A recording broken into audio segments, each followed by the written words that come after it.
All right. I am coming back after a week of not being here. So I'm going to give it a second for some people to jump on. And I'm going to be inviting Maldina to come on with me. So I disappeared for a week. I was planning to do these Instagram lives, and I ended up getting put in the hospital. So I had a pain in my neck, and I thought I was just going to go to an urgent care and get some muscle relaxers. And they did a CT scan, and it turned out I had like a really early infection that was just really swollen and inflamed. And then I ended up going to from urgent care to the emergency department, and they admitted me and kept me there for many days. It's a long story. But suffice it to say, it was a roller coaster ride. And ironically, when I pulled my book out to, when I pulled my book out to, when I pulled my book back out to look at what the chapter was, that was the topic, it was the next topic that I had not, that I had not, I'm going to bring Maldina in here. The topic that I, had not covered that I was going to be covering next, the topic was the gift of pain. So it was going into the next section of my book, which is about the barriers to love and the things that get in our way. And I talk about, in the opening of that section, I talk about the what we end up doing is, when we're struggling in our lives, we end up tying up our hearts with all of these different ties that try to keep it together, that try to keep things the way that we would like them to be, or to hold ourselves together.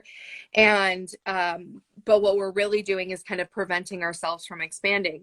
So when I went to the first chapter in the book, the first chapter is the gift of pain, and or the first chapter of this next section, and it talks about the opening poem. I'm going to read the opening poem.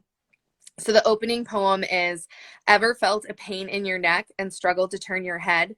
Sometimes we must be reminded that how we see things is not the only way. Sometimes it requires pain to make us look a new way and to force us to turn a new direction. The pain forces us to slow down, take care of ourselves, and pay attention. Pain, the reminder there is something within us that must be faced and not ignored. And I thought that that was just, oh, I lost Maldina. I thought that that was just so ironic, because I thought that was so ironic because let me add Maldina back in here.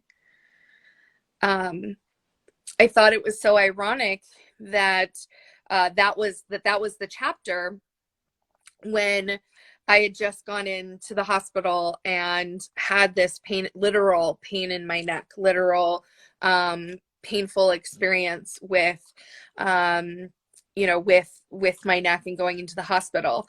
And I think it took me a couple of days to really like ponder that impact and why that was the chapter that I wrote, and what it meant that right at the same time I was supposed to be sharing that chapter, I actually experienced that type of pain. And I think one of the things that we try to do is push our way through pain, is to push it away, not deal with it, keep going, move on, assuming it's going to get better. And sometimes that doesn't happen. A lot of times it doesn't happen. A lot of times what we have to do with pain is actually work through it. And the fact that the pain is there is an indicator that something's wrong. And that when we have this pain, it is telling us we need to consider looking at things a new way. We need to consider things from a different perspective. And we need to consider things from a perspective that allows us to work through our experience, the pain that we've had in our lives.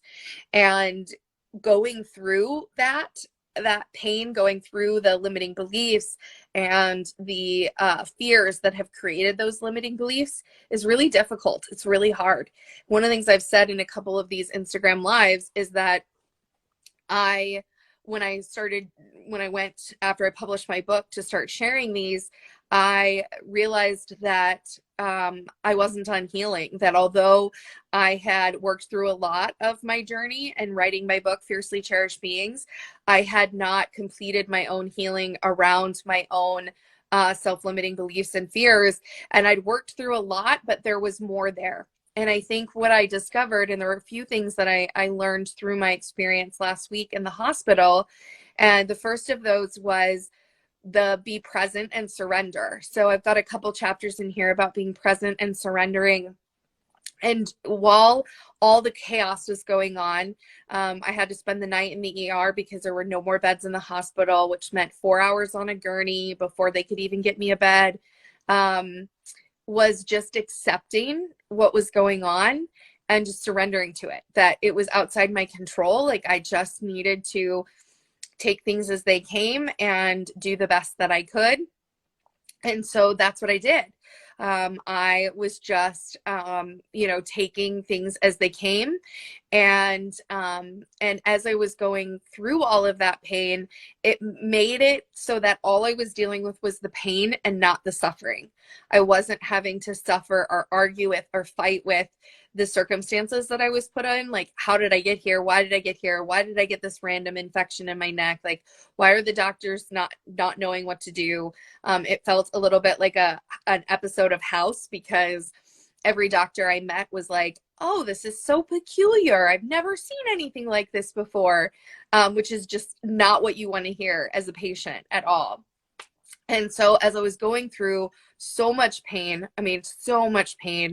and trying to get the learnings and the lessons from the experience, it brought me back to an awareness or an insight that I came up with a couple weeks ago, which is that I'm still in burnout. A year ago, and I only recently discovered this, that a year ago, I really burned out. The start of my journey to write this book was really, truly that I was in burnout, that I had pushed myself so hard and so far for so long, that emotionally, physically, my body gave up. I gave up, and I had to completely start over. And although I've been working for a year to rebuild, I'm not done. The damage that I did to myself, to my body, was so significant. I developed multiple autoimmune conditions. One of the reasons that this situation I had was so bad was because I have these autoimmune conditions. As soon as there's like an infection or something, my body just reacts with so much inflammation. And so I was in just so much pain. And it's this reminder that burnout, when we push ourselves to that level, when we push ourselves to the level of burnout, that we've done so much damage, that the path back to healing is long, and it requires daily, consistent practice of caring for and taking care of ourselves in a way that we didn't have to do before. And I think what I kept trying to do, and I keep trying to do, is go back to normal, is recover and be the person I was before I went through my burnout experience, before I went through the pain and experiencing all the pains that I have over the last year. And what I've found is that I can't go back to that person. I can't go back to the person that could work 6 hours a day, push through all the pain, just work harder, just work longer, just do more. That I can't do that anymore because I burned out.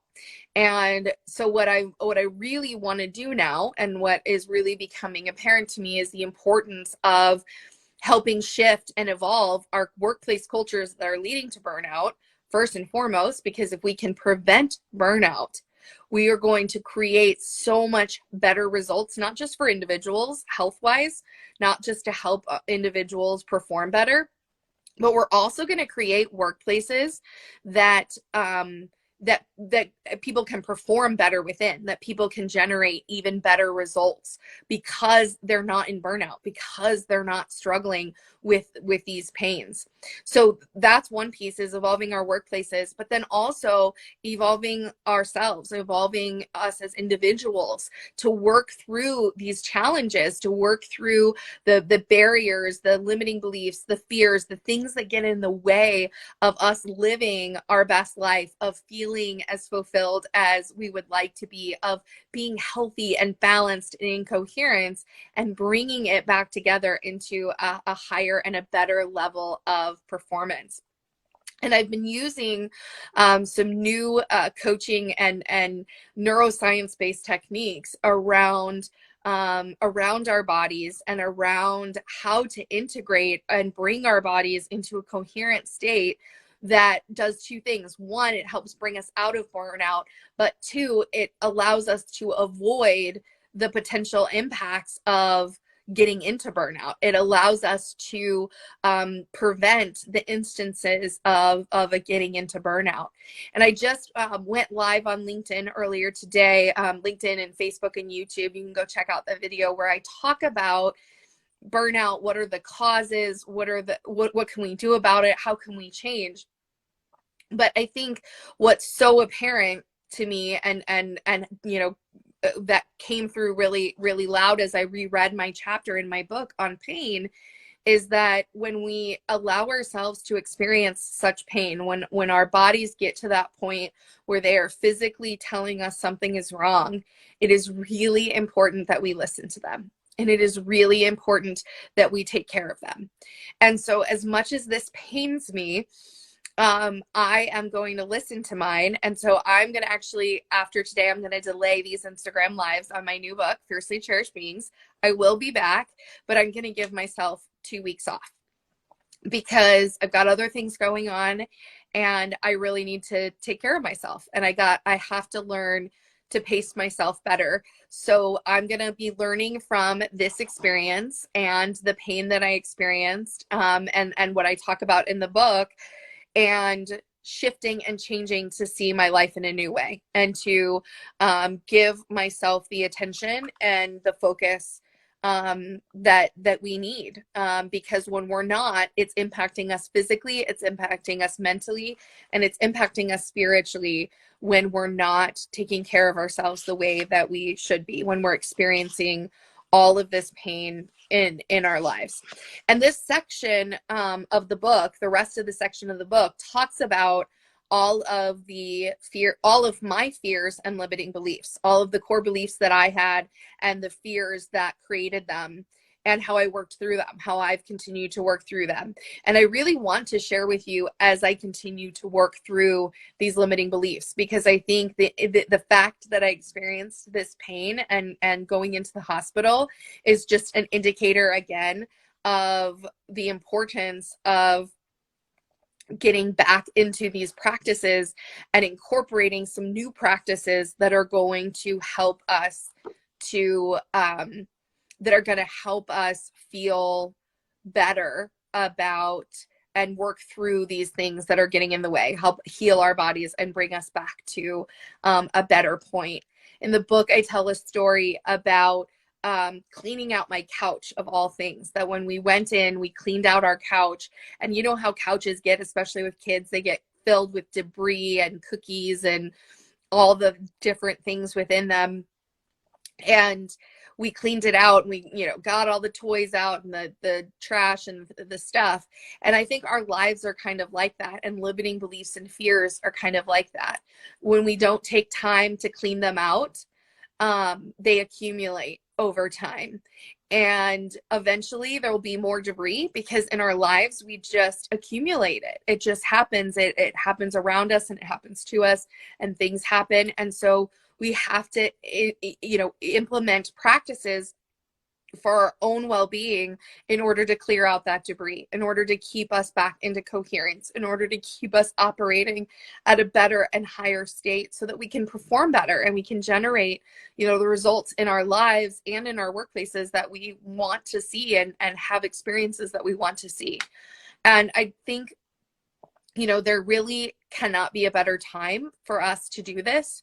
I think right now, I in preparation for the live that I did on LinkedIn, I looked at so many articles about burnout, and burnout has just run rampant, and people are exhausted and they are struggling, and our workplaces are contributing to it. Our workplaces are making it happen, and then our own limiting beliefs and fears are contributing to that fire, to that burnout. And so we've really got to look at, how do we address both of those things? How do we address the things internally that we need to, and how do we address our workplaces that we need to? So for the next couple of weeks, I'm going to pause on doing these LinkedIn lives. Not that everybody's watching live anyway, but I'm going to pause, and I'm going to finish my book that's Evolving Workplaces and talking about how we evolve those cultures. And I'm going to take some time to take care of myself and get myself back into a better state, so that I can really give these lives and the work that I need to be doing, the attention that they need and the attention that I need. And so really the work that I talk about in this section is coming up with, what are those things that you fear? What are those limiting beliefs, or the things that are holding you back from living your life and loving yourself the way, or taking care of yourself, cherishing yourself the way that you would like to be? And, I've said this in some of my other lives, but I use the word cherish intentionally in my book title of Fiercely Cherished Beings, because it's not just about love. It's not just, I love me, I love myself, but it's, I cherish myself. I take care of myself. I do the things that I need to do for myself in a way that I'm valuing and helping me show up in the best way that I can. And I believe, and I truly, truly believe this, that as we cut these ties, as we cut these limitations that are keeping us stuck away, we'll actually expand. We'll actually be more full. So I'm going to close this Instagram live, and I'm going to read the opening kind of poem that talks about the barriers to love. The heart gets tied up with knot after knot. Tying them is easy. Untying them is not. We tie them up to hold the broken pieces together. We get hurt by someone we trusted, and a crack in our heart forms. The more hurt, the more cracks. So we tie up our heart to hold it all together. But each tie also prevents our hearts from growing. We become stuck, held back by the same knots holding us together. Our hearts cannot expand as they were meant to. Worse, we cannot give the love we can and are meant to give. Our kids never receive the love that was possible, and our world's capacity for love is forever halted by each person who ties up their heart. The act of tying up the heart, holding it all together, is a natural reaction to pain, one we've been modeled and continue to model to our children. But this is not how we are meant to respond to pain. Pain should create strength. By demonstrating love, expanding love of ourselves, others, and the world, while still feeling pain, we cannot just move through, but also strengthen both our resistance to pain and tolerance for pain itself. In doing so, we expand our hearts and our capacity to feel and give love. As we do this, as our children see this new way, we will grow and expand, becoming closer to God and more loved than we ever before believed possible. So I'm going to close on that note, and encourage you, if you haven't yet, get a copy of my new book, Fiercely Cherished Beings. It is all about that journey to learning to cherish yourself. And I will be back in 2 weeks, where I'll start doing Instagram lives again, going through the different chapters of my book. My book is officially available on Audible, so you can listen to it. And I try to make it in a very story format. Each chapter, the longest chapter in the book, is 19 minutes. So most of the chapters are really short. They're 10 to 12 minutes long, which makes it really easy to just quickly listen on your way to pick up kids, or do something really little. And so take that opportunity, and then you can kind of pick up with me and read along again, starting at the beginning of October. So I hope you have a wonderful rest of your day. And how I like to wrap up everything I do is to just remember to always keep evolving. Thank you.